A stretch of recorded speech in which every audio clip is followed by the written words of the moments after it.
So I'm getting ready for a craft show that I have coming up on this Sunday, and I found a bag of bows that I use for my tutorials. I make them on YouTube, and I don't always use them right away, so I store them in a big bag, and sometimes they come out a little bit crushed. So I just wanted to show you how you can easily reshape them into a flat disaster into something beautiful. I only use wired ribbon, quality wired ribbon, so it's easy for me to do this.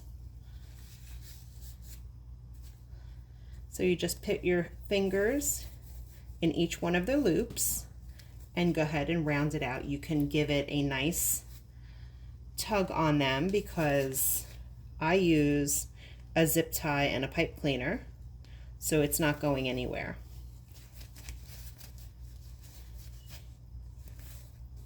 I have a big box that I'll be bringing with me to my craft fair at the West Islip County Fair on Sunday.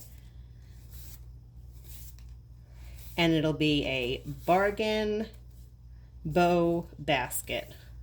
Bargain bow box, maybe? There you go. Just like new.